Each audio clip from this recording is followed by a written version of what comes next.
მოგესალმებით მეგობრებო. ჩვენ წინა ვიდეოში განვიხილეთ ლიტკოდის ნომერ პირველი ამოცანა, ორი რიცხვის ჯამი. და მის ამოსახსნელად შევიმუშავეთ ორი ალგორითმი. ეხლა ისმის ესეთი შეკითხვა. რომელი არის ოპტიმალური, ანუ რომელი უფრო სწრაფად მუშაობს ამ ორი ალგორითმით. ალბათ ხვდებით, რომ როცა ჩვენ შევიმუშავებთ რამდენიმე ალგორითმს, ან მხოლოდ ერთ ალგორითმს, თუნდაც კონკრეტული ამოცანის ამოსახსნელად, ძალიან ხშირად თუ არა ყოველთვის დაგჭირდება გავცეთ კითხვაზე პასუხი, თუ რამდენად სწრაფია ეს ალგორითმი. დღევანდელ ვიდეოში სწორედ ამ კითხვას გავცემთ პასუხს. თუ წინა ვიდეო არ გინახავთ, რეკომენდირებული იქნება რომ ნახოთ, რადგანაც განვიხილავთ ზუსტად იმ ალგორითმებს, ანუ შევაფასებთ იმ ალგორითმებს, რაც ჩვენ შევიმუშავეთ წინა ვიდეოში. კარგით, მოდი დავიწყოთ. და დავიწყოთ ინტუიციით. წარმოვიდგინეთ, ჩვენ გვეკითხებიან რაღაც პროცესის, რაღაც მოვლენის სისწრაფის შეფასებას. ხო? აი მაგალითისათვის, თქვათ, პროცესი არის A პუნქტიდან, თქვათ, თბილისიდან, ქუთაისში ავტომობილით გადაადგილება. აი ესეთი პროცესია და გვეუბნებიან, რომ შევაფასოთ თუ რამდენად სწრაფად ხდება ეს პროცესი. ამისათვის ჩვენ გავზომავთ ამ დროს და დავადგენთ მაგალითად, რომ ამას სჭირდება 3 საათი. ანუ როცა ჩვენ გავიგონებთ, რომ გვეკითხებიან სისწრაფის შეფასებას, ჩვენი ინტუიცია გვეუბნება, რომ გვეკითხებიან რაღაც დროს. ხომ ასეა, რაღაც დროის გაზომვას.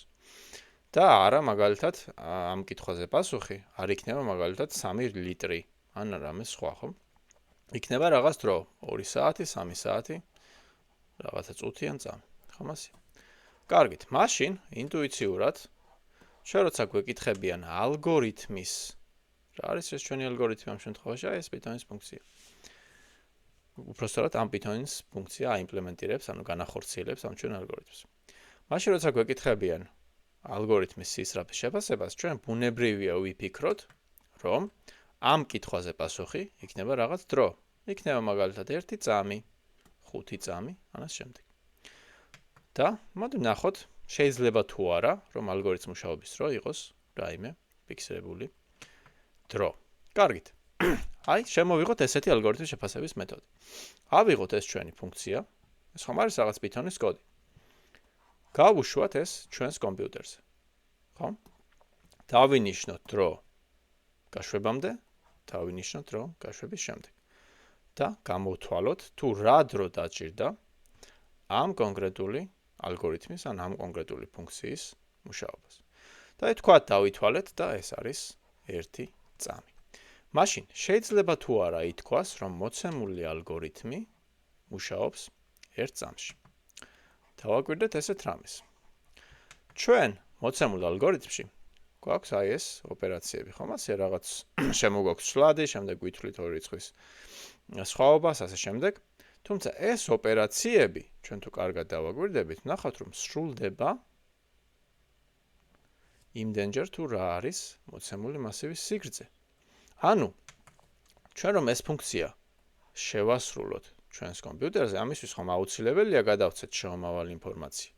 აი თქვათ გადავეცით მას მასივი, რომლის სიგრძეც არის 10 ელემენტი. ხომ ასეა? მაშინ და გამოვიდა რომ დრო იყო 1 წუთი.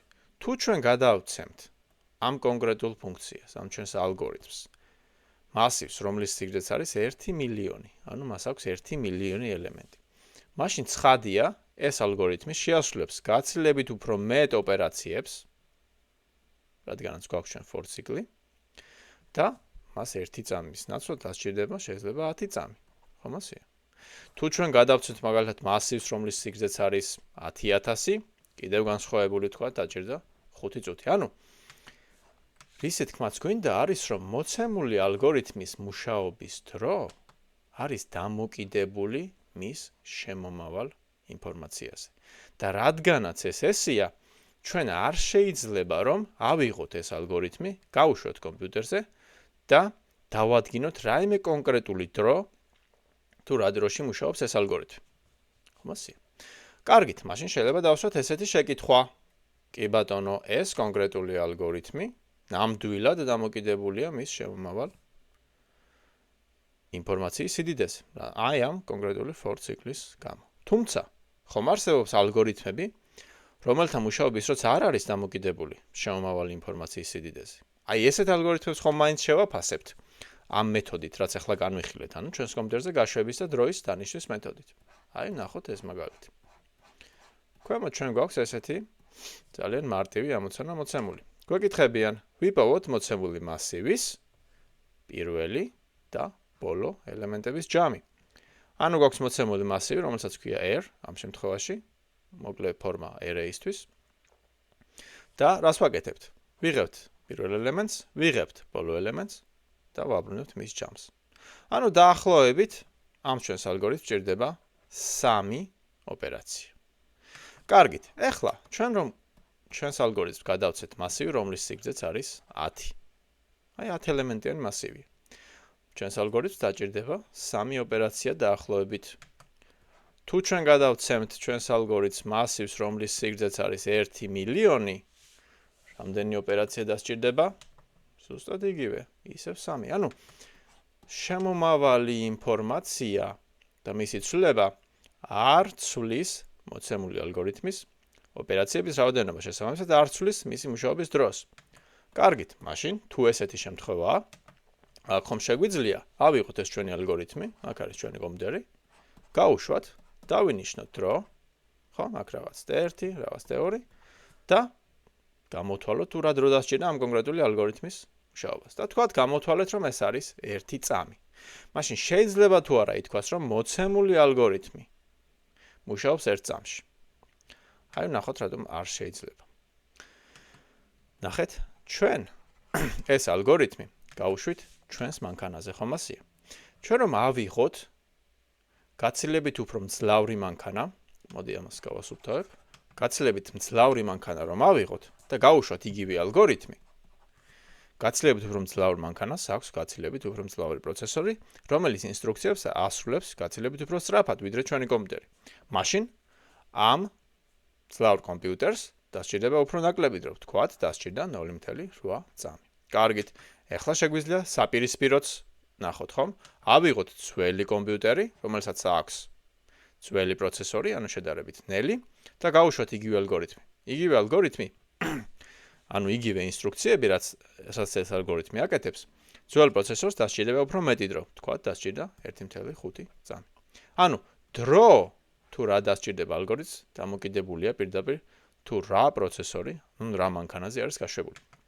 ანუ ეს მეთოდიც შევიდა ციხში და ვადგენთ, რომ არის თუ არა ალგორითმის მუშაობის დრო დამოკიდებული შემომავალ ინფორმაციაზე, ან არის, ან არ არის, არც ერთ შემთხვევაში ჩვენ არ შეიძლება, რომ არის ფიზიკურად შეუძლებელი, დავადგინოთ და შევაფასოთ ალგორითმის მუშაობის დრო დროითი ერთეულით, ანუ 1 წამით, 5 წამით და ამ შემდეგ. უბრალოდ იმიტომ, რომ ესეთი რიცხვი არ არსებობს, ფიქსირებული.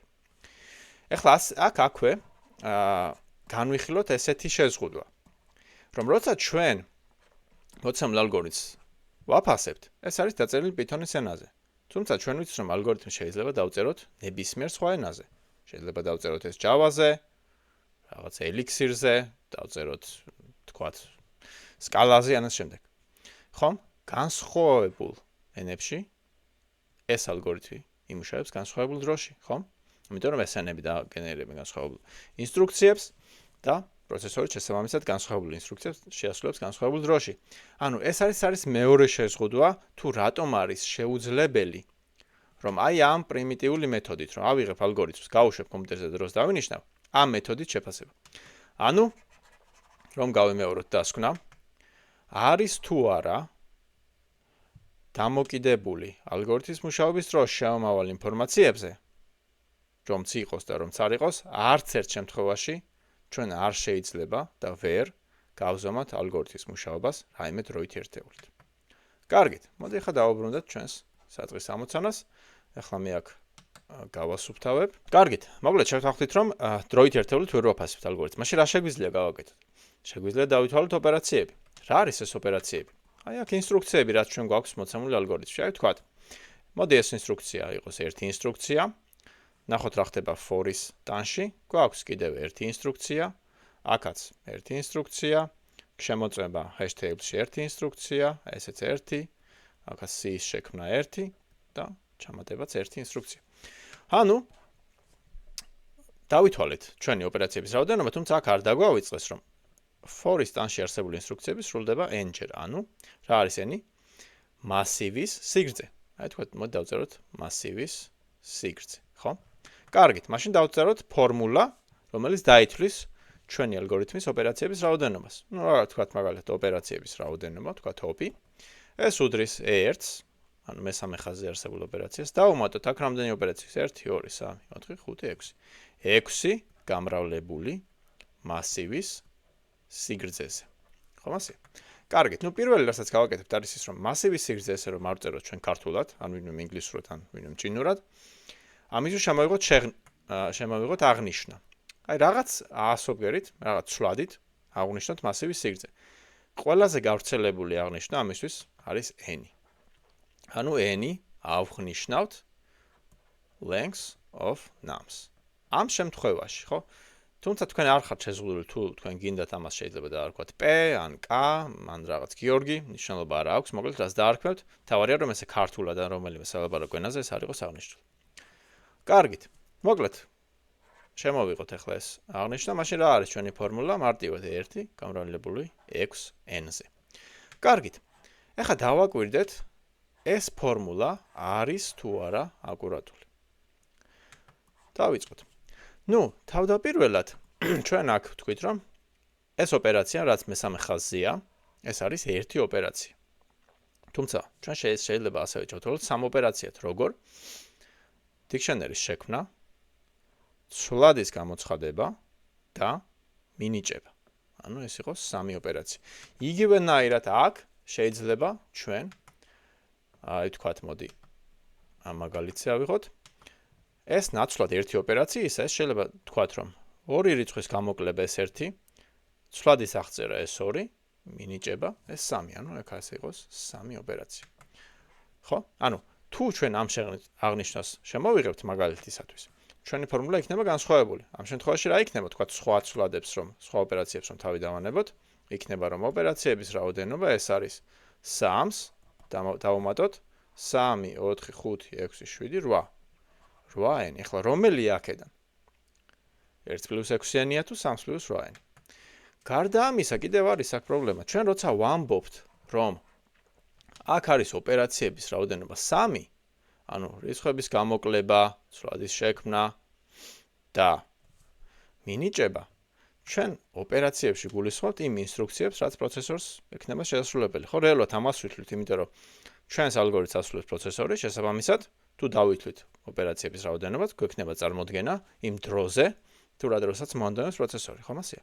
თუმცა, განსხვავებული პროცესორი ისეთ მარტივ ოპერაციასაც კი, როგორც არის ორი რიცხვის გამოკლება ან ორი რიცხვის შეკრება, მოანდომებს განსხვავებულ რაოდენობა ოპერაციებს. ხო, შეიძლება თქვათ ერთი არქიტექტურის პროცესორისთვის ეს იყოს ერთი ოპერაცია, სხვა არქიტექტურის, სხვა თაობის პროცესორისთვის ეს იყოს 3. მაშინ რომელი ავიღოთ ამ შემთხვევაში ეს გამოკლება ჩავთვალოთ ერთ ოპერაციად, 3 ოპერაციად თუ 23 ოპერაციად. აქაც არის, მოკლედ მივდივართ იგივე შეზღუდვაზე, რასაც ვიღებდით წინა მეთოდის განხილვისას, ხო? ანუ კონკრეტული აკურატული რიცხვი, რომ აი ამას ამდენი ოპერაცია, ანუ ამდენი რაღაც ინსტრუქცია დაჭირდება, ამის შექმნა არის შეუძლებელი კონკრეტული პროცესორის ცოდნის გარეშე და იგივენაირად კონკრეტული პროგრამების ენის ცოდნის გარეშე. ჩვენ ეს გავაკეთეთ Python-ზე, თუმცა ეს რომ აგვეკრება ჩვენ Java-ზე, ან C#-ზე, ხომ? იგივე ალგორითმი გადაეთარგმნებოდა სრულიად განსხვავებულ ოპერაციებში. ხომ? ანუ ესე აკურატული კონკრეტული რიცხვის დადება, თუნდაც როცა ოპერაციების ოდენობას ვითვლით, გახდა შეუძლებელი. მაშინ სად არის გამოსავალი? პრობლემა რჩება, ჩვენ ისევ გვჭირდება ალგორითმის შეფასება, მაგრამ ამას ვერ ვაკეთებთ ზუსტად. აქ გამოსავალი არის დიდი O, რომელიც ამბობს ესეთ რამეს. კი ბატონო, მე ვერ ვაკეთებ ზუსტი ინსტრუქციების შეფასებას, მაგრამ არც მჭირდება რომ შევაფასო. ანუ ზუსტად კონკრეტულად რა რაოდენობის ინსტრუქციები, რა რაოდენობის ოპერაციები დასჭირდება ამ ალგორითმს, ჩემთვის არ არის საინტერესო. მე მინდა უფრო ზოგადი სურათი. ანუ უხეში შეფასება. ეხლა რას ნიშნავს ეს უხეში შეფასება? მოკლედ, O-ი, უბრალოდ O-ი არა, დიდი O, ეხლა რა არის ეს დიდი O? არის აღებული ლათინური O, ასობგერა O და არის მისი დიდი ვერსია, ანუ capital case. ეს არის მეტი ფილოსოფია, ამას არ გააჩნია. ესეთი აღნიშვნაა მოკლედ რა. O, შემდეგ გვალი ფრჩხილები და აქ იწერება შეფასება. ეხლა როგორ მივიღოთ ის რაც აქ ჩაიწერება, ანუ შეფასება. მოკლედ, ეს გვეუბნება ესეთ რამეს, რომ მოდი შენ დაითვალე ოპერაციების რაოდენობა ამ კონკრეტულ ალგორითმში. ოღონდ ამ ოპერაციას ახლა შენ ერთად ჩათვლი თუ 21-ად არ მაინტერესებს, ნუ როგორც გინდა ესე ჩათვალე. თუ გინდა 1 დაარქვი, თუ გინდა 3, თუ გინდა 21. ხო? ახლა ამ შემთხვევაში, როცა for ციკლი გვაქვს და გვაქვს ოპერაციების რაოდენობის ნამრავლი შემოვალ ინფორმაციებზე, ეს კი ბატონო უნდა აღინიშნოს n-ით. ანუ რომ ავიღოთ ეს ფორმულა, სადაც ჩვენ ეს ჩავთვალეთ ერთ ოპერაციად, აქ დავითვალეთ 6 ოპერაცია და მასივის სიგრძე აღვნიშნეთ n-ით, არის სავსებით საკმარისი O-ისთვის. მოკლედ, გვეუბნება რომ მომეცი, მოდი შენ ესეთი აღნიშნო. შემდეგ ვიზამ ესეთ რამეს, ესე ტრანსფორმაციას გავაკეთებ. რაც არის ფიქსირებული რიცხვი, გავაქრობ ამ შენი შეფასებიდან. ანუ აქ შენ 1 გეწერა თუ 26 ან 6 თუ 5 თუ 17 არა აქვს მნიშვნელობა. მე მაინც გავაქრობ და რაც დამრჩება ამ გაქრობის შემდეგ ის არის ჩემი შეფასება. ანუ O, ამ შემთხვევაში შეფასების მაჩვენებელი იქნება ფიქსირებული რიცხვების, ანუ კონსტანტების გაქრობის შემდეგ. ანუ რომ გავიმეოროთ ბიჯები რა არის, რა ეტაპია, ვითვლით ოპერაციების რაოდენობას. ასეთ ოპერაციებს რამდენად ჩავთვლით არა აქვს მნიშვნელობა, ეს იქნება 1 თუ 5 არა აქვს მნიშვნელობა. რატომ? იმიტომ რომ ვაქრობთ მაინც. ვიღებთ ფორმულას 1 + 6 6n. შემდეგი ეტაპი რა არის? ვაქრობთ ფიქსირებულ რიცხვებს და რაც გვჩება არის შეფასება. ეხლა კარგით, მივიღეთ ეს შეფასება, გვეუბნება O-ს, ხომ ასეა? ნუ რას ნიშნავს ეს O-ი? რა დამატებით ინფორმაციას გვეუბნება ალგორითმის მუშაობის შესახებ, ხო, აი რას აფასებს? ნუ პირველ რიგში, ვთქვათ ის, რომ ამ კონკრეტულ შეფასებას ეწოდება წრფივი შეფასება, ანუ რომ ალგორითმი მუშაობს წრფივ დროში. მოდი ნახოთ, საიდან მოდის წრფე. ჩვენ წრფე აქ არ დაგვიხატავს. შესაბამისად, გაუგებარია, აი რატომ მაგალითად აქ ქვია წრფივი და არა მაგალითად რაღაც 3 კუთხა ან 9 კუთხა ან რამე, ხო? აი საიდან მოვიდა ეს სიტყვა წრფივი. აი ნახოთ, საიდან მოვიდა. მოკლედ, დავხატოთ საკოორდინატო სიბრტყე. შემოგოქვს ესეთი საკოორდინატო სიბრტყე, ნუ ეხა ეს სწორი ხაზების გავლება ცოტა რთულია ჩემთვის, მაგრამ დაუშვით რომ არის სწორი ხაზი. ეხლა x ღერძზე ჩვენ შემოვიღებთ n-ს, რა არის n-ი? მასივის სიგრძე. და y ღერძზე დავაკვირდებით O-ს შეფასებას, ანუ რა არის O-ი? დაახლოებით ოპერაციების რაოდენობა. აი აქ იყოს O-ი. კარგით, ეხლა როცა მასივის სიგრძე არის, თქვათ 10, რა არის დაახლოებით ოპერაციების რაოდენობა? 10, ანუ n-ს ჩავსვამთ O-ში, მივიღებთ O10, ანუ 10. აქ, თქვათ არის 100. იგივენაირად მივიღეთ 100 ოპერაცია, n-ი ჩავსვით და თქვათ აქ არის 1000, მივიღეთ იგივენაირად. ეხლა თუ ჩვენ ამ გადაკვეთის წერტილებს შევაერთებთ, ხომ ასეა? 100 ალბათ დაახლოებით. აქ გაივლება წრფე. სწორედ ამის გამო O-ს შეფასებას ეწოდება წრფივი შეფასება, მაგრამ მაინც გაუგებარია რას ნიშნავს ეს წრფივი შეფასება, აი რას გვეუბნება. კი ბატონო, წრფე დავხატეთ, ნახეთ რატომ ქვია O-ს წრფივი, მაგრამ აი რა ინფორმაციას გვაძლევს ეს გაუგებარია. ნახეთ რა ინფორმაციას გვაძლევს. O-ი გვეუბნება ესეთ რამეს, რომ შენ როცა შემომავალ ინფორმაციას, ანუ ამ n-ს, ხო? გაზრდი ან შეამცირებ.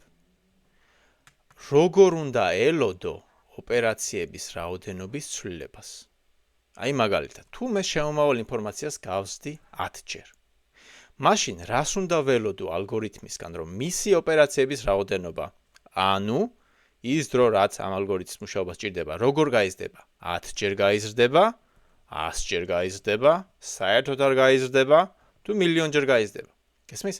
ანუ გვეუბნება აი ამ დამოკიდებულებაზე გვესაუბრება, რომ როცა იცვლება n-ი, იზრდება 10 ჯერ, იზრდება 2 ჯერ, იზრდება 100 ჯერ, როგორ იცვლება ალგორითმის მუშაობის დრო, ანუ ალგორითმის ოპერაციების რაოდენობა. აი ამ კითხვაზე სცემს პასუხს ოვენსი. ეხლა ჩვენ განვიხილავთ კიდევ ბევრ მაგალითს ამ ვიდეოში. ზოგადი იდეა რომ გავიგოთ, არის ეს. ეხლა ძალიან თავს ნუ აიდგებთ ამ ზოგადი იდეით, როცა ჩვენ მაგალითებს ვნახავთ, შემდეგ უფრო ცხადად გამოჩნდება. მაგრამ ერთი ბოლო შენიშნოთ რომ თქვათ, წრფივზე რას ნიშნავს წრფივი? წრფივი ნიშნავს რომ ალგორითმის ოპერაციების რაოდენობა იზრდება წრფივად, ანუ პირდაპირ პროპორციულად შემომავალი ინფორმაციის ზრდისა. ანუ შენ თუ შემომავალ ინფორმაციას n სამ შემთხვევაში გაზდი 10 ჯერ, ანუ ქონდა რაღაც მასივი, რომელიც იყო 5 ელემენტიანი და ეხა ეს 5-იანი არა, 5 ელემენტიანი, აქ არის 5 ელემენტი. და როცა გვაქვს მასივი, ამის მეორე შემთხვევაში გაზარდი 10 ჯერ, ანუ მაქვს 50 ელემენტიანი მასივი, მაშინ ელოდე რომ ალგორითმის მუშაობის დროც გაიზრდება 10 ჯერ. შეხავ შემომავალ ინფორმაცია გაზარდი 10 ჯერ. მის წრფივად, მის პირდაპირ პროპორციულად გაიზრდება ალგორითმის მუშაობის დრო. ანუ 10 ჯერ. თუ იყო რაღაც x რაოდენობის ოპერაციები, ელოდე რომ დაახლოებით 10x იქნება. გესმის? აი ამ მოლოდინზე, ამ დამოკიდებულებაზე არის საუბარი. კარგით, მოკლედ ახლა ჩვენ განვიხილეთ ზოგადი იდეა, ჯერჯერობით გვაქვს ძალიან ბუნდოვანი წარმოდგენა, თუ რა არის ON. კარგით. თუმცა ჩვენ აქ გქონდა ესეთი საინტერესო შემთხვევა, რომელსაც ახლა მე მინდა რომ ჩვენ გავეცნოთ. მოდი მე წავშლი აქ, რა წერია. ახლა ეს საინტერესო შემთხვევა რა შემდგომარეობს? აქ იყო ალგორითმი, რომლის მუშაობის დროს საერთოდ არ იყო დამოკიდებული შემომავალ ინფორმაციის სიდიდეზე. მაშინ აქ რა იქნება შეფასება? ხო, როგორ შევაფასებთ? მოდი დავხატოთ ჩვენ ისევ საკოორდინატო სიფრთხე. იგივე დამოკიდებულების, ხო? აი ახლა. აქ ავიღოთ n, რა არის n? მასივის სიგრძე. აქვე მოკლედ დავუშვათ რომ n არ არის აუცილებელი ყოველთვის მასივის სიგრძეს აღნიშნავდეს, უბრალოდ ამ შემთხვევაში ეს არის მასივის სიგრძე, ჩვენ ვნახავთ შემდეგ მაგალითებს, სადაც n-ის სხვა რამე იქნება. უბრალოდ n არის ის, რასაც თქვენ გადაწყვეტთ რომ იყოთ. ამ შემთხვევაში ჩვენ გადავწყვეტთ რომ ეს იყოს მასივის სიგრძე. კარგით. მაშინ მასივის სიგრძე აქ თქვათ არის 10, აქ არის მოდი 1000 და აქ იყოს 1 მილიონი. რა არის ალგორითმის მუშაობის დრო? ჩვენ რა დავთვალეთ აქ? არის რაღაც ფიქსირებული რიცხვი, ხომ ეს იყო 3, ჩვენ შეიძლება ვთქვათ ეს ავთვალოთ 23 არა აქვს აროდენი მნიშვნელობა, ვთქვათ ავიღოთ 3. რამდენია როცა მასივის სიგრძე არის 10, რა არის ოპერაციების რაოდენობა? 3. როცა 1000-ია, ისევ 3, როცა მილიონია, ისევ 3, იყოს ტრილიონი, ისევ 3. ანუ ახლა აქ ნახეთ ჩვენ გვაქვს დამოკიდებულება როგორი? მუდმივი. ანუ ეს ოპერაციების რაოდენობა არის მუდმივი, არ იცვლება. ჩვენი n დაიწყო 10-დან და გავიდა ტრილიონამდე, მაგრამ არ შეცვლილა არანაირად მოცემული ალგორითმის მუშაობის. ხო არის აი ესეთი მუდმივი ბრტყელი ხაზი.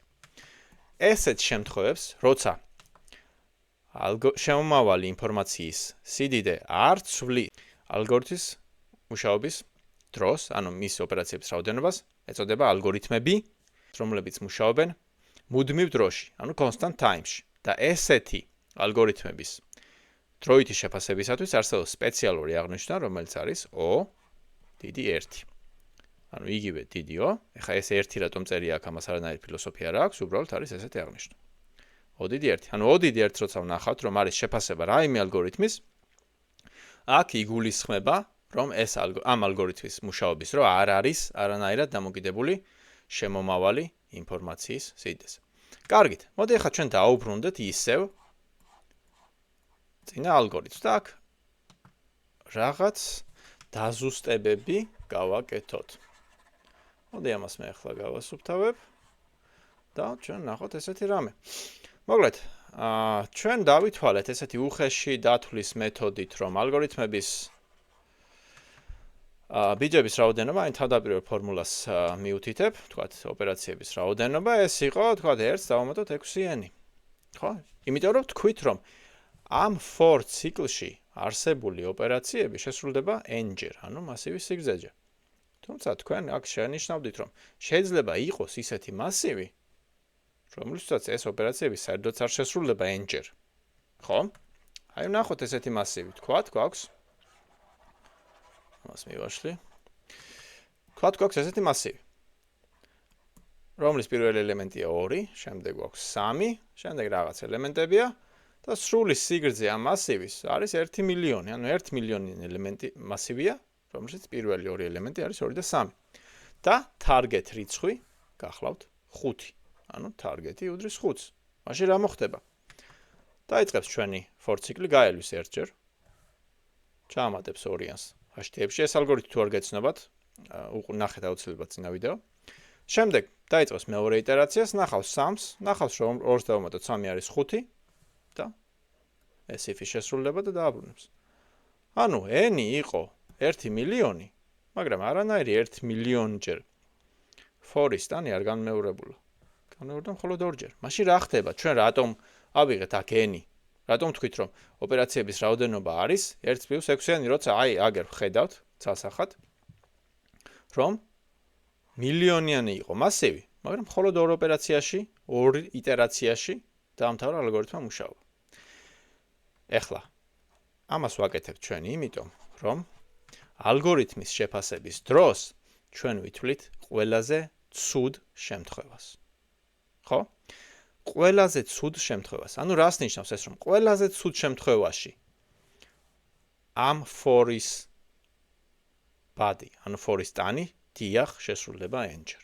და ზუსტად მაგ შემთხვევაში ვთქვით, ჩვენ არ ვითვლით საუკეთესო შემთხვევას. არსებობს არის კიდევ ომეგა, ოდიდი ომეგა და თეტა, რომლებიც მაგაც ითვლიან, თუმცა ეს არ გვაინტერესებს, იმიტომ რომ პრაქტიკული გამოყენება საუკეთესო შემთხვევას ფაქტიურად არ აქვს, ხომ? თქვენ როცა ალგორითმი გაქვს, თქვენ არ გაინტერესებთ ისეთი შემთხვევა, როცა ეს რაღაცები ერთმანეთს დაემთხვევა, როგორც აქ დაემთხვა, რაღაც საუკეთესო შემთხვევაა და სწრაფად მუშაობს. ეს არავის აინტერესებს.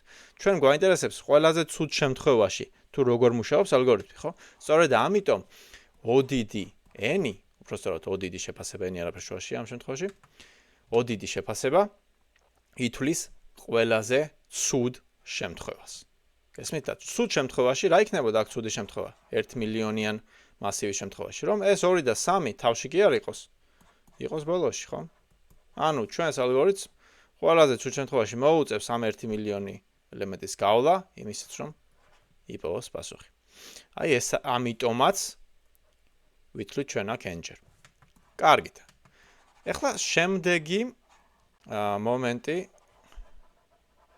განვიხილოთ. ჩვენ მოკლედ ამოვიჩემეთ ეს n-ი, ვიძახით რომ ეს n-ი არის მასივის სიგრძე და ჩვენს თქვათ ოპერაციების რაოდენობის შეფასების ფორმულაშიც ვიყენებთ მხოლოდ ამ n-ს. ხომ ასე 6n. მაგრამ ამ n-ის გარდა, ანუ მასივის სიგრძის გარდა ჩვენს ალგორითმს აქვს ასევე სხვა შემავალი ინფორმაცია. რა არის ეს ინფორმაციები? პირველი ეს არის target რიცხვი. რატომ არ ვახსენებ target რიცხვს არსად? ესეც ხო შემავალი ინფორმაციაა. მიზეზი თუ რატომ არ ვახსენებთ არის ესეთი. აი წარმოვიდგინოთ, თქვათ გვაქვს რაღაც მასივი. ანუ ნამსის შემთხვევაში გადავცემთ რაღაც მასივს, თქვათ ამ მასივში არის 5 ელემენტი. და target-ი არის 1. შემდეგ ზუსტად იგივე მასივს გადავცემთ ჩვენს ალგორითმს და target-ი არის 1 მილიონი. მაშინ ჩვენ თუ გავაანალიზებთ ალგორითმს და ვნახავთ რომ ეს target-ი მხოლოდ და მხოლოდ გამოიყენება ამ შეკრებისთვის. ანუ არანაირი ჩვენ აქ for ციკლი არ გვიწერია, სადაც target რაოდენობაჯერ ვაკეთებთ რაიმე ოპერაციას ანავი მსგავსი, ერთადერთი ეს ვიყენებთ არის გამოკლება. ხომ ასე?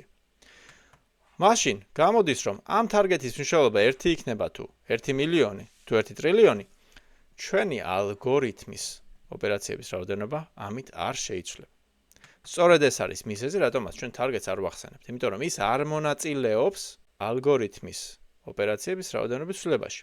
იგივე შეეხება სხვა მონაცემსაც, აბა თუ ეხლა დააფიქსირებთ რა მონაცემი გვაქვს ჩვენ შემომავალი გარდა მასივის სიგრძისა და ამ target-ისა. მოდი აქ დავწეროთ 6, არ ვიცი დავშალეთ. გვაქვს თავად მასივის ელემენტები, ხომ ასეა? ეს მასივი რომ ავიღეთ მაგალითად ჩვენ თქვათ ავიღეთ მასივი 3 ელემენტიანი, ხომ? 2, 3, 4. კი ბატონო, ამის სიგრძე არის 3, მაგრამ მასის პირველ რიგში გააჩნია ელემენტები, ხომ ასე? ჩვენ არც ეს ელემენტები არ გვიხსენებია არსად შეფასებაში. რატომ? იმიტომ რომ თქვათ განვიხილოთ ესეთ მაგალითი. გვაქვს მოცემული მასივი, რომლის ელემენტებიც არის 2, 3, 4 და გვაქვს მოცემული იგივე 3 ელემენტიანი, სადაც გვაქვს 2000, 3000, 4000. აი ეს არის მნიშვნელობა. იგივე 3 ელემენტიანი. ეხლა დასჭირდება თუ არა ჩვენს ალგორითმს განსხვავებულით, რომ ამ 2 მასივი 1 და მასივი 2-ის დასამუშავებლად. აღმოჩნდა, რომ არ დასჭირდება. რატომ? იმიტომ რომ ამ მასივის ელემენტები გამოიყენება მხოლოდ არითმეტიკულ ოპერაციებში. ჩვენ აქ არ გვიწერია არსად, თქვათ, for ციკლი მასივის რომელიმე ელემენტის მიხედვით, აი თქვათ, გავიაროთ იმდენჯერ რამდენიც არის პირველი ელემენტი, არავინ მსგავსი. მხოლოდ არითმეტიკებშია, ხო? და ჩვენ თქვით, რომ ეს არითმეტიკები არის კონსტანტური ოპერაციები, ანუ დიდ ON-ს ეგ არ აინტერესებს 1-ია, 5-ია თუ 10-ია, რაღაც ფიქსირებული რიცხვია. შესაბამისად, SN-ით ჩვენ, ანუ მასივის ელემენტების სიდიდეც არ გვაინტერესებს, როცა ჩვენ საუბრობთ ოპერაციების რაოდენობის შეფასებაში. ერთადერთი რამ, რაც გვაინტერესებს, ეს არის მასივის სიგრძე. კარგით. მოკლედ, ზოგადი წარმოდგენა გვაქვს ჯერ კიდევ ისევ. გადავიდეთ ამ ზოგადი წარმოდგენით და შევაფასოთ მეორე ალგორითმი. აქაც ვისაც მეორე ალგორითმი არ გეცნობათ, გთხოვთ რომ გაიცნოთ პირველ ვიდეოს, სადაც ეს ჩვენ გავიარეთ დეტალურად. ახლა დავიწყოთ ამ ალგორითმის შეფასება. პირველი ეტაპი რა იყო? იყო რომ დავითვალოთ ოპერაციების რაოდენობა. დავიწყოთ ამ მეორე ფორის დანით. რა ხდება აქ? გვაქვს ერთი შეფასება, ან ეს იყოს ერთი ოპერაცია. აქ მასიური წვდომა და მინიჭება 1, აქაც 1. აქ რაღაც if statement-ი, ესეც ერთი ოპერაცია და მასივის შექმნაც ესეც ერთი ოპერაცია. ანუ რა გამოვიდა? 5 ოპერაცია. მაგრამ ეს 5 ოპერაცია, ნახოთ რამდენჯერ სრულდება. ყველაზე ცუდ შემთხვევაში კიდევ ერთხელ სრულდება მასივის სიგრძეჯერ. მოდი ამ შემთხვევაშიც მასივის სიგრძე აღვნიშნოთ n-ით, ანუ len ნამსი იყოს მასივის სიგრძე. მაშინ ეს სრულდება, პირველი ფორი სრულდება n-ჯერ და მეორე ფორი ყოველი n-ისთვის სრულდება n-ჯერ. ეხლა რას ნიშნავს ეს ყოველი n-ისთვის სრულდება n-ჯერ? ეს მიაქციეთ ყურადღება, რომ აქ არის ჩადგმული if-ი. ანუ if-ის ფორი პირველი i-ის ყოველი მნიშვნელობისთვის j გააკეთებს n iterაციას. ყველაზე ცუდ შემთხვევაში. აი, მოკლე მაგალითი, ახლა ბევრი დრო ამას რა ვხარჯოთ, წინა ვიდეოში ამაზე ვისაუბრეთ. თქვათ, გვაქვს 1, 2, 3 და i დგას 1-ზე, ანუ პირველ ელემენტზე. მაშინ j ჩვენი ალგორითმში გაივლის ყველა ელემენტს, ანუ გაივლის 1-ს, 2-ს, 3-ს. შემდეგ i როცა გადავა 2-ზე, j გააკეთებს იგივეს. i როცა გადავა 3-ზე, j გააკეთებს იგივეს. ანუ სრულად მეორე ფორში არსებული ოპერაციები შესრულდება რამდენჯერ? n გამრავლებული n-ჯერ. ხომასია? თითეული n-ისთვის შესრულდება n-ჯერ შიდა for ციკლი. მაშინ რა გამოდის? ჩვენი ოპერაციების რაოდენობა. n გამრავლოთ n-ზე და გავამრავლოთ 5-ზე. ხო? n გავამრავლოთ n-ზე ჩვენ ვიცით რომ არის n კვადრატი, ანუ 5n კვადრატი. კარგით. ეხლა დიდი O-ს უხეშ შეფასება ამბობს რომ მე ფიქსირებული რიცხვები არ მაინტერესებს. შესაბამისად დაგვრჩება n კვადრატი. ეხლა აქ შეიძლება ვინმე მიფიქროს რომ თუ დიდი O ამბობს რომ მე ფიქსირებული რიცხვებს ვაქრობ და არ მაინტერესებს. ეს ორიანი რატომ არ გააქრო? ესეც ხო ფიქსირებული რიცხვია. პასუხი არის რომ n კვადრატში ორიანი ეს არ არის ფიქსირებული რიცხვი. ეს არის უბრალოდ შემოკლებული ჩანაწერი. ანუ ეს ნიშნავს n-ჯერ n-ს. n-ის კუბი, ანუ მესამე, ნიშნავს n-ჯერ ეს n-ი არ არის ნამდვილად n. აი ამის შემოკლებული ვერსია და არა რაიმე ფიქსირებული რიცხვი.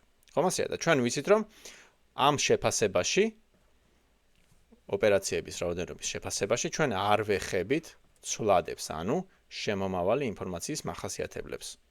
ამ შემთხვევაში მასივის სიგრძეს. კარგით, ანუ გამოვიდა რომ ამ ალგორითმის მუშაობის დრო არის n კვადრატი. კარგით, მოდი ახლა დავხატოთ ისევ საკოორდინატო სიბრტყე და ვნახოთ როგორ გამოიყურება ამ საკოორდინატო სიბრტყეზე და ჩვენ შეგვექნება წარმოდგენა აი წინა ალგორითმთან შედარებით როგორია ეს ალგორითმი. მოდი ახლა მე აქ გავასუფთავებ რაღაცებს და დაგებრუნდებით. დავხატოთ ახლა საკოორდინატო სიბრტყე. ავიღოთ ზუსტად იგივენაირად. ქვედა ხაზზე იქნება n-ი, ანუ მასივის სიგრძე და ზემოთ n კვადრატი. კარგით. ეხლა როცა არის მასივის სიგრძე 10. რა იქნება ოპერაციათა რაოდენობა? ეს იქნება 100. როცა მასივის სიგრძე არის 100. მაშინ რა იქნება? იქნება აი სადღაც აქ ალბათ უფრო ზემოთ, უბრალოდ მეტი ადგილი არ მაქვს. 10000. ანუ იქნება რაღაც ესეთი ხაზი. ეხლა ნახეთ. ჩვენ რა ვთქვით, რომ ON-ი ჩვენ გვეუბნება, რომ როცა მე n-ს ვცვლი, რა ცვლილებას უნდა ველოდე ალგორითმის ოპერაციების რაოდენობიდან. აი ნახეთ ამ შემთხვევაში რა ხდება. აქ ჩვენ რა ცვლილება გავაკეთეთ შევამოვალ ინფორმაციაზე. გავზარდეთ 10 ჯერ, ხო? იყო რაღაც 5 ელემენტიანი მასივი, ხო? 5 ელემენტიანი მასივი და ამის ნაცვლად გადავეცით 50 ელემენტიანი. მაგრამ ნახეთ რა დაიმართა ალგორითმის ოპერაციების რაოდენობას, ის გაიზარდა 100 ჯერ. ანუ აქ მოხდა 100 ჯერ გაზრდა. ანუ ჩვენ შევამოვალ ინფორმაცია გავზარდეთ 10 ჯერ, მაგრამ ალგორითმის ოპერაციების რაოდენობა გაიზარდა 100 ჯერ. ანუ თქვათ, ამისთვის თუ ჭირდებოდა მას სიტყვაზე მაგალითად 5 ოპერაცია, უკვე 50-ისთვის მას აჭირდება 500 დაახლოებით. გესმით? აი ამდენად ცუდია დიდი O-ნის მუშაობის დრო. აი ამდენად სენსიტიური აქ ოდნავ ცვლილებაზეც კი, აი თქვათ ჩვენ ეს ორჯერაც რო გავზარდოთ, თქვათ 100-ის ნაცვლად ავიღოთ 200, მუშაობის დრო გაიზრდება 4 ჯერ. გესმით? თუ 10 ჯერ, გაიზრდება 10-ის კვადრატიდან, ანუ 100 ჯერ, ხო? ანუ ზუსტად აი ამ ცვლილებაზე გვესაუბრება O-ენი. გვეუბნება ზუსტად ამას. აი კიდევ ერთხელ გავიმეოროთ, რომ როცა მე n-ს ვცვლი, ხო? ვსრდი, ვხდი 2n-ს, ან ვხდი 3n-ს, ეს ოპერაციების რაოდენობა როგორ რეაგირებს ამ ცვლილებაზე. 2 ჯერ ოპერაციების რაოდენობა ხდება, 4 ჯერ თუ მეტჯერ. ახლა აქ 3 ჯერ გაიზრდება ოპერაციების რაოდენობა, საერთოდ არ გაიზრდება თუ 9 ჯერ გაიზრდება. აი ამ ცვლილებაზე, აი ამ დამოკიდებულებაზე გვესაუბრება O-ენი. კარგით. მოდი ახლა მე ამას ისე გავასუფთავებ. კარგით. ახლა მას შემდეგ რაც ოდნავ უფრო სოლიდური წარმოდგენა აქვს O-ენზე, გადავიდეთ სავარჯიშოებს. და ოდნავ უფრო გავიყაროთ ჩვენი ცოდნა. კარგით. სავარჯიშოები რისგან შედგება? მოცემული გვაქვს რაღაც ალგორითმი.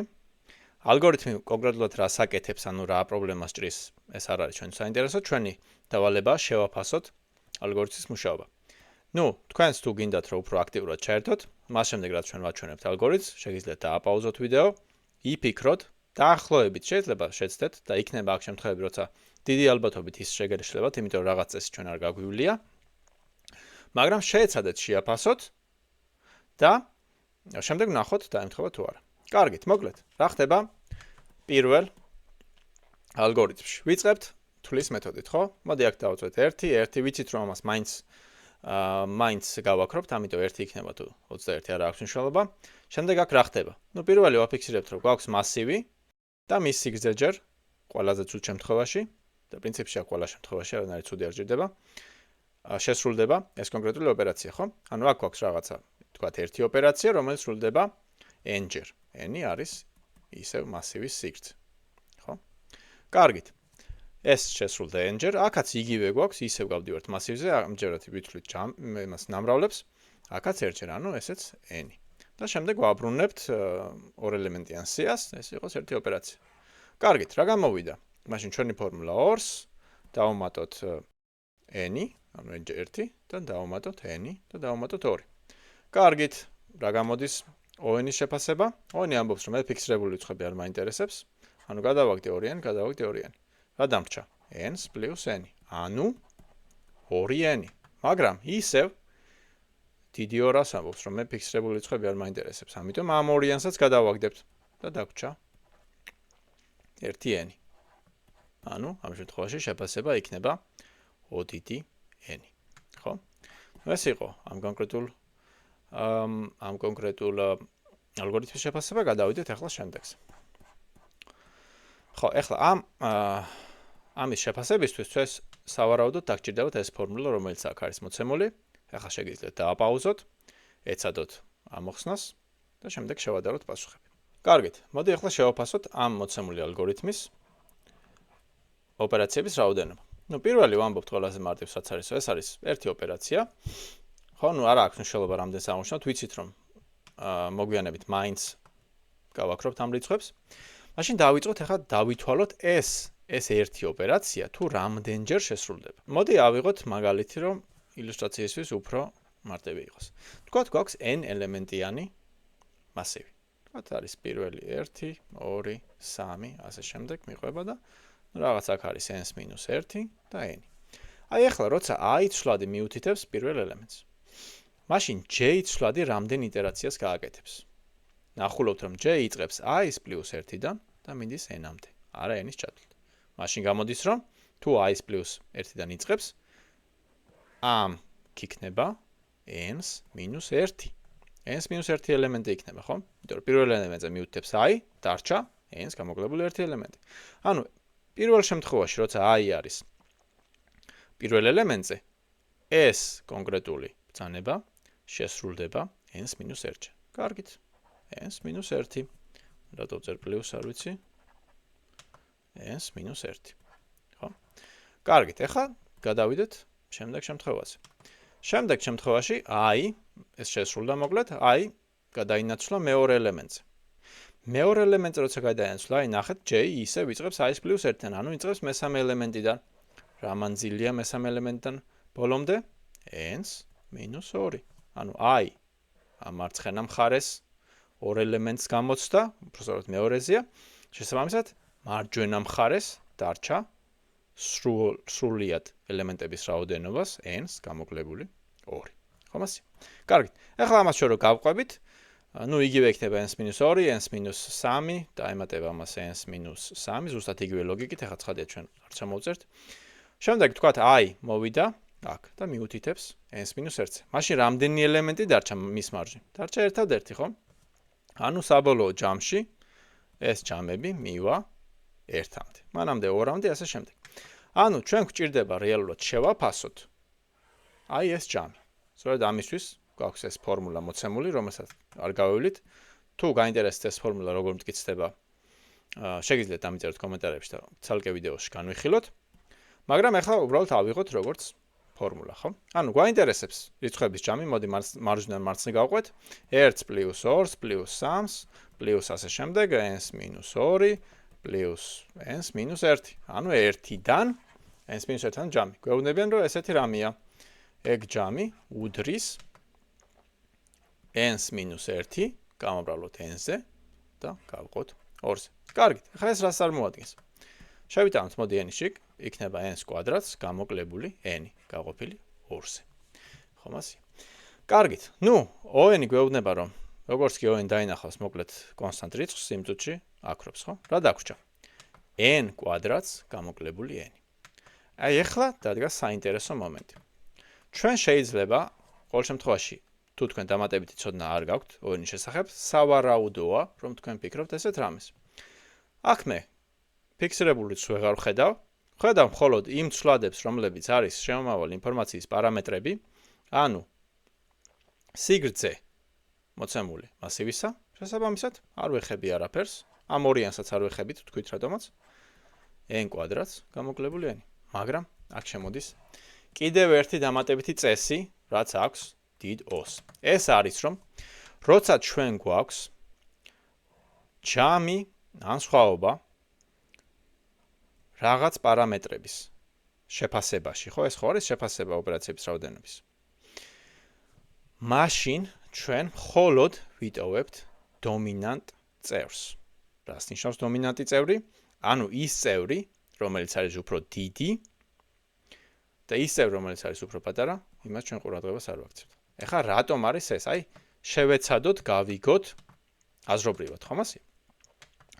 ნუ მოკლედ ამის აზრი მდგომარეობს იმაში, რომ როცა n იქნება საკმარისად დიდი და n შეიძლება გაიზარდოს მილიონი, მილიარდი ასე შემდეგ, არადომინანტი წევრი არ მოახდენს მთლიან შეფასებაზე გავლენას. აი მაგალითისათვის წარმოვიდგინოთ. თქვათ გვაქვს ისევ ეს ჩვენი საკოორდინატო სიბრტყე, აქ გვაქვს n და თქვათ არის 1 მილიონი n. მაშინ რა იქნება აქ? 1 მილიონის კვადრატს დამატებული 1 მილიონი. ხო, აი სადღაც ძალიან დიდი რიცხვი. ეხლა 1 მილიონის კვადრატს დამატებული 1 მილიონი, როცა ჩვენ უხეს შეფასებას ვაკეთებთ. ხომ ასეა? ეს 1 მილიონი რაც დავუმატეთ, ეს არის უმნიშვნელო. რატომ? იმიტომ რომ აი აქ 1 მილიონჯერ 1 მილიონი გვაქვს. ხო და ეხლა 1 მილიონჯერ 1 მილიონს პლუს 1 მილიონს დავუმატებთ თუ არ დავუმატებთ, დიდ გავლენას არ ახდენს. ანუ ამ რიცხვის ჩვენ ხომ ზოგად შეფასებას ვაკეთებთ. ზოგად შეფასებაში ეს დომინანტი იმდენად იზრდება, როცა n იზრდება, რომ არადომინანტი წევრები ამ შემთხვევაში n მასზე ვერ ახდენს მნიშვნელოვან გავლენას. სწორედ ამიტომ ესეთ ფორმულაში სადაც გვაქვს შეკრება ან გამოკლება, რაც გულისხმობ n, ორს დავუმატოთ n-ი ან n კვადრატს გამოვაკლოთ n-ი. ეხლა თქვათ რომ მქონდეს n კვადრატს გავამრავლოთ n-ზე, აქ არაფერს არ გადავაგდებთ, ეს იქნებოდა n კუბი, ცხადია, ხო? მაგრამ ჩვენ გვაქვს შეკრება და გამოკლება. აი ამ შემთხვევაში დომინანტი წევრი რჩება. იმიტომ რომ როცა დიდი არის რიცხვი, აი წარმოვიდგინეთ 1 მილიონზე, აი წარმოვიდგინეთ 1 ტრილიონზე, ხო? 1 ტრილიონზე. 1 ტრილიონის კვადრატი რაც იქნება, ხომ, 1 ტრილიონის კვადრატი. იმას ახლა ჩვენ 1 ტრილიონს დავუმატებთ იქ თუ არა, ხდება ძალიან უმნიშვნელო, ხომ ასია? იმიტომ რომ მარცხენა მხარეს გვაქვს 1 ტრილიონჯერ 1 ტრილიონი, ეხლა 1 ტრილიონჯერ 1 ტრილიონი გვექნება თუ 1 ტრილიონს პლუს 1ჯერ 1 ტრილიონი, არის ძალიან უმნიშვნელო, ხო? და რაც ეს n-ი წავა და წავა პლუს სასრულობისკენ, ეს სხვაობა გახდება უფრო და უფრო მცირე. სწორედ ამიტომ, რადგანაც n-ი ამბობს, რომ მე მაინტერესებს ზოგადი სურათი და არა იქ პატარა რაღაც ნიუანსები, შემდეგი წესი არის, რომ ტოვებთ მხოლოდ დომინანტ რიცხვს. შესაბამისად, აქ გამოდის, რომ ამ კონკრეტული ამოცანის მუშაობის დრო გახლავთ O დიდი n კვადრატი. კარგით, გადავიდეთ შემდეგზე. ეხლა ნახოთ აქ რა გვაქვს. აქ გვაქვს, ნახეთ უკვე ორი მასივი გვაქვს. ჩვენ აქამდე შევხვდა შემთხვევები, როცა იყო ერთი მასივი მხოლოდ, ახლა ნახეთ გვაქვს ორი მასივი. კარგით. ნუ, ციკლი სრულდება პირველი მასივის ყველა ელემენტისთვის, მეორე მასივის ყველა ელემენტებისთვის და შემდეგ რაღაც მუდმივა ოპერაცია. ანუ 1 იქნება თუ 3, უკვე ბერჯერ ვთქვით, რომ არ აქვს მნიშვნელობა. თქვათ იყოს 1. მაშინ რა იქნება აქ? ნუ, ნამს 1-ის სიგრძე, აქ იქნება ნამს 2-ის სიგრძე, ხო? როცა if არის 1 if ჩადგმული მეორეში, ანუ მეორე if არის პირველი if-ის ტანში, ჩვენ ეს განვიხილეთ უკვე რამდენჯერმე ეს შემთხვევა, ვიცით რომ მრავლდება ამ ოპერაციათა რაოდენობა. მაგრამ ახლა ჩვენ ნახეთ რა ესეთ სიტუაციაში ვართ, რომ n-ი რომ შემოვიღოთ და აღვნიშნოთ ეს პირველი მასივის. მაშინ გვჭირდება დამატებითი სიმბოლო მეორე მასივისთვის, ხომ ასეა, იმიტომ რომ ახლა ეს ორი მასივის სიგრძე არავინ არ გვეუბნება რომ ერთ და იგივეაო, შესაბამისად გვჭირდება ორი სხვადასხვა ცვლადი ამისთვის. ნუ არანაირი პრობლემა ამაში არ არის, კი ბატონო, შემოვიღებთ m-ს. m-იც ასე თქვა ძალიან გავრცელებულია, თუმცა თქვენ შეგიძლიათ ამას დაარქვათ გინდა m-ი და გინდა გიორგი. ამას არ აქვს მნიშვნელობა. ავიღოთ m-ი. ანუ n-ი არის ნამს 1-ის პირველი მასივის სიგრძე, m-ი არის ნამს 2-ის. მაშინ რა იქნება დრო ამ ჩვენი მოცემული ალგორითმის?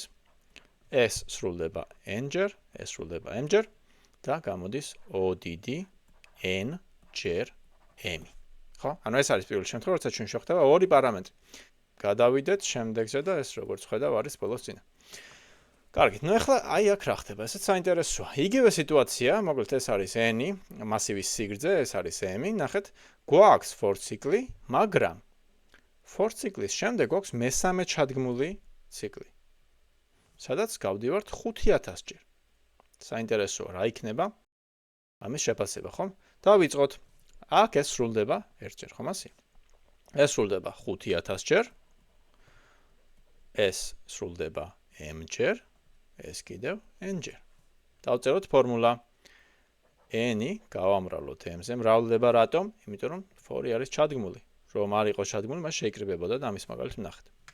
და გავამრავლოთ, მესამე for-იც ხომ ჩადგმულია, ეს უკვე 5000. გავამრავლოთ 5000-ზე და გავამრავლოთ 1-ზე, ეს არის 1. რა მივიღეთ? 5000-ჯერ n-ჯერ m-ი. თუმცა ნახეთ რა ხდება. O დიდი, მოდი ეს არ გვაინტერესებს ამ შემთხვევაში. O დიდი ამბობს, რომ მე ფიქსირებული რიცხვი არ მაინტერესებს, იქნება ეს 1, 2, 5000 თუ 10000, არ აქვს მას ჩემს მნიშვნელობა, ვაკრობთ. და დაგვრჩა n-ჯერ m. ანუ O-ით შეფასებაზე, ეხლა 5000 ჩვენ შეიძლება დიდ რიცხვად მოგვეჩვენოს, ხომ ასეა? და ნუ რაღაც ამოცანებისთვის ალბათ არის კიდევ დიდი რიცხვი, მაგრამ მივხვდეთ ამისა, ჩვენ იმდენად უხეში და ზოგადი შეფასება და ჩვენ ვისაუბრეთ კონკრეტულად რა არის შეფასება. ხო, ეს საუბრობს იმ დამოკიდებულებაზე, რაც ჩვენ გავიარეთ. მაგაზე ამბობს, რომ ეს 5000 არ ახდენს გავლენას, ამიტომ არ მაინტერესებს. დარჩა O დიდი, n და m. და ახლა გადავიდეთ ბოლო ამოცანაზე, თუ არ ვცდები, კი ბატონო, ბოლო ამოცანა და ვნახოთ აქ რა ხდება. ერთი მასივი გვაქვს. თავდაპირველად გავდივართ ამ მასივის ყველა ელემენტს. მოდი აქ ისევ აღვნიშნოთ n-ით. ანუ რა ხდება, ეს სრულდება n-ჯერ, აქ რაღაც ოპერაცია, თქვათ ერთი ოპერაცია, ესეც ერთი ოპერაცია. კი ბატონო. ამის შემდეგ გადავედით ესეთ შემთხვევაზე. ეს ოპერაცია სრულდება ისევ n-ჯერ, ეს ოპერაცია სრულდება n-ჯერ. აქ გვაქვს ერთი ოპერაცია. და ნუ დაბრუნებაც მოდი იყოს ერთი ოპერაცია. კარგით. დავწეროთ ჯამი. დავიწყოთ აქედან. 1-ს დავუმატოთ n-ჯერ 2, იმიტომ რომ ეს არის ორი ოპერაცია და შესრულდება n-ჯერ. ყველაზე ცუდ შემთხვევაში არ დაგავიწყდეთ. ამას დავუმატოთ აქ რა არის n-ი ჩადგმული n-ი გამრავლდა n-ზე და 1. ანუ n-ჯერ n. ანუ რა არის 1-ს დავუმატოთ 2n-ს დავუმატოთ n კვადრატი. რას ამბობს დიდიო? ამბობს რომ ეს ფიქსირებული რიცხვები მე არ მაინტერესებს, დავშალეთ, აქაც ფიქსირებულია. დავშალეთ რა დაგვრჩა? n-ს დავუმატოთ n კვადრატი. ეხლა არის თუ არა ეს პასუხი? ეხლა ვინც ყურადღებით უსმენდა, შეამჩნევს, რომ აქ ჩვენ გვაქვს დომინანტი წევრი. და რადგანაც ჩვენ გვაქვს დომინანტი წევრი, არადომინანტი აქ გამოირიცხება, იმიტომ რომ ჩვენ როგორც ნახეთ, ეს არ ახდენს, როცა n იზრდება საკმარისად დიდად, არადომინანტი ვეღარ ახდენს მას მთლიან სურათის შექმნაზე გავლენას. შესაბამისად ეს დაიშლება და ამ ალგორითმის მუშაობის დრო გახლავთ ODD n კვადრატი. კარგით, მოკლედ ჩვენ შეგვექმნა რაღაც დონეზე სოლიდური წარმოდგენა თუ რა არის ON-ი, როგორ ითვლება მისი დაცვლის წესების შესახებ და ასევე შეგვექმნა წარმოდგენა თუ რისი თქმა უნდა, რისი ინდიკატორია ეს ON. ერთი გარანტია რაც შეიძლება გქონდეს ის არის რომ ინტერვიუზე ON-ის შესახებ, ანუ ამოცანის დროითი სირთულის შესახებ, ან როგორ სწრაფად მუშაობს, აუცილებლად შეგვეკითხებიან. ეს არის თითქმის გარანტირებული. რომ რა ალგორითმსაც ჩვენ დავწერთ, ინტერვიუერი აუცილებლად გკითხავს თუ რა დროში მუშაობს ეს ალგორითმი. ჩვენ როგორც იცით, გავყვებით ლიდკოდის ამოცანებს და ყველა გარჩეული ამოცანისთვის ასევე გავაკეთებთ შეფასებას. და როცა თქვენ შეფასებებს გააკეთებთ, აი თქვათ 10, 20, 30, 100 ამოცანისათვის, შემდეგ ეს შეფასებები გახდება საკმაოდ მარტივი, იმიტომ რომ უმეტეს შემთხვევაში ეს არის მარტივი. არსებობს კი ბატონო ისეთი ალგორითმები, აი თქვათ რეკურსიული ალგორითმები, შეიძლება ისეთი რთული იყოს, რომ ეს ერთი შეხედვითაც და ვერც 10 შეხედვითაც არ არის მოკლედ მარტივი გამოსასვლელი, თუმცა უმეტეს შემთხვევაში და ძალიან დიდი ალბათობით ჩვენაც ინტერვიუზე გვექნება, იქ ესეთი რთული ალგორითმი არ იქნება დასმული. ნუ, ჩემი გამოცდილებით ყოველ შემთხვევაში პრაქტიკა, როცა უკვე ბევრჯერ გავაკეთებთ ამ დათვლებს, არის მთავარი მასწავლებელი. თეორია რაღაც დონეზე ზოგადად წარმოდგენით, მეტად თუ ნაკლებად ვფიქრობ, რომ შეგვექმნა. კარგით, ეს იყო სრულიად დღევანდელი ვიდეოსთვის. მადლობთ ყურადღებისთვის და ჩვენ შევხვდებით შემდეგ ვიდეოში.